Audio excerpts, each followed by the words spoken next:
What if the very thing that makes you perceptive is also what makes you feel profoundly, quietly alone? Cognitive complexity is the capacity to hold many competing ideas, patterns, and perspectives at once. Behavioral scientists have confirmed that this trait, while intellectually powerful, builds invisible social barriers that are genuinely difficult to cross. Here's the paradox. The same mind that can decode a room's unspoken dynamics in seconds often struggles to engage in the light, effortless exchange that social bonding actually requires.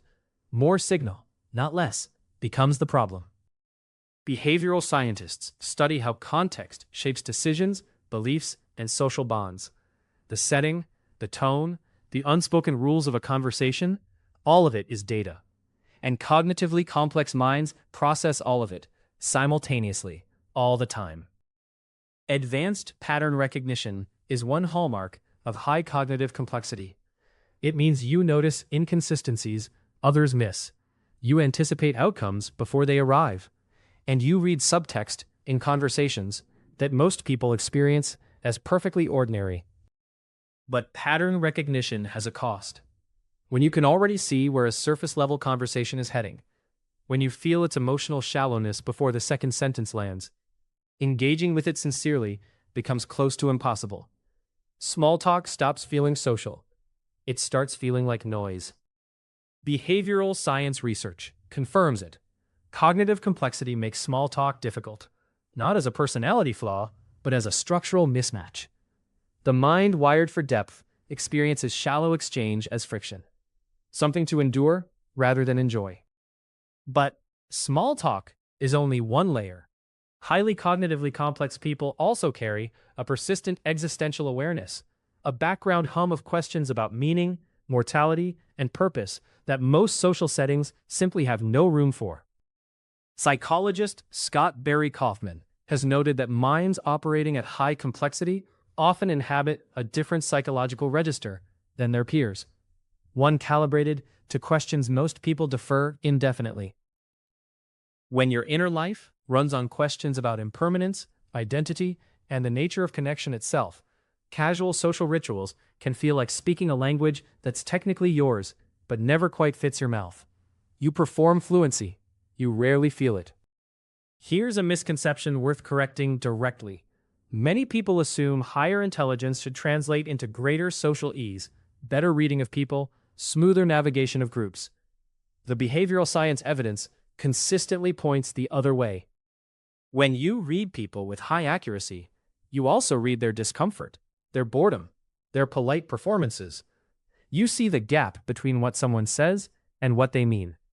And knowing that gap exists, in real time, makes authentic engagement feel structurally unavailable. Cultural context makes this lonelier still. Scholar Hazel Rose Marcus has documented how culture and psychology interlock, how the unspoken rules of social belonging differ so profoundly across contexts that even the definition of connection itself isn't universal. Marcus experienced this firsthand during her time in Japan, where the social scripts she'd internalized as natural were quietly but completely wrong. The same cognitive tools that make someone perceptive in one cultural grammar can leave them adrift in another. Here's the mechanism. Cognitively complex minds aren't simply seeking conversation. They're seeking resonance, a specific feeling of being genuinely met, of shared depth. Because that experience is rare, even brief encounters with it become disproportionately meaningful. Loneliness in this context isn't the absence of people, it's the absence of resonance. You can sit in a full room, participate in every conversation, and still feel a specific isolation. The isolation of someone whose frequency has never quite been matched. Here's a finding that reframes everything. Research shows that psychological misconceptions, false beliefs about how the mind works, can actively impair reflective reasoning, even among educated adults. The myth that we use only 10% of our brains is one persistent example. We don't use 10% of our brains. Neuroimaging shows the entire brain active across different tasks. But this myth persists because it's emotionally convenient. It promises untapped potential rather than confronting the harder truth that the brain is already working at full complexity. For cognitively complex people, internalizing false frameworks about intelligence is costly. When the system you use to understand the world runs on bad data, the loneliness gets misattributed to personality, to arrogance, to being difficult, rather than to a structural mismatch. Behavioral science also studies how incentives shape behavior, including social behavior. The implicit incentive in most social settings is smoothness, agreement, likability. Cognitive complexity often produces the opposite: friction, qualification, the instinct to complicate rather than confirm. In social environments where the incentive is consensus, the person who instinctively identifies the flaw in the argument pays a quiet social tax. Not because they're wrong, because the timing, the register, the depth, none of it fits the room. Over time, this compounds. Each conversation where you modulate yourself downward, each moment where you swallow the more precise question to keep things comfortable, they accumulate into what researchers describe as a gradual withdrawal of authentic social presence. The loneliest moment isn't the empty Friday night. It's the conversation that almost went somewhere, that touched the edge of real depth, then retreated into safety. That near miss of genuine connection is its own particular ache, and cognitively complex people know it well. Behavioral science can help design conditions that encourage better long-term outcomes, including social ones. The insight is structural. Cognitively complex people don't need more social exposure. They need environments where depth isn't a liability, but the actual point. Here's the counterintuitive part. Solitude for cognitively complex people isn't always the problem. Often, it's the only place where the internal noise of constant social calibration finally quiets. The loneliness isn't in being alone, it's in being alone even when surrounded. Remember the question we opened with. What if the very thing that makes you perceptive is also what makes you feel alone? There's a more precise answer now. It's not perception itself. It's the absence of anyone else operating at the same resolution. Too many cognitively complex people have spent years reading their loneliness as evidence of personal failure. Too intense, too much, too difficult. Behavioral science offers a different frame. This isn't a character flaw. It's a calibration mismatch between a mind and its environment.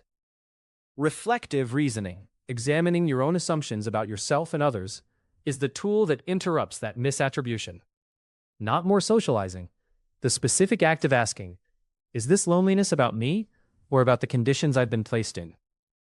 The broader implication reaches beyond individual experience.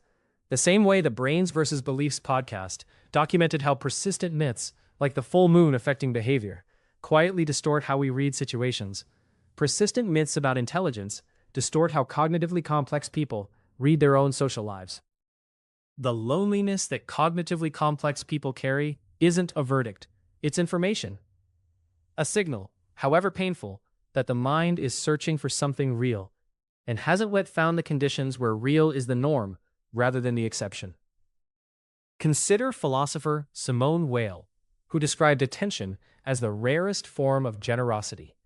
She spent her life in communities that couldn't hold her depth, and repeatedly left, not from arrogance, but because shallow belonging felt worse than none.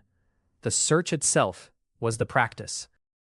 Stop trying to fix the loneliness by lowering the depth. Find one environment, one conversation, one community where depth isn't a liability.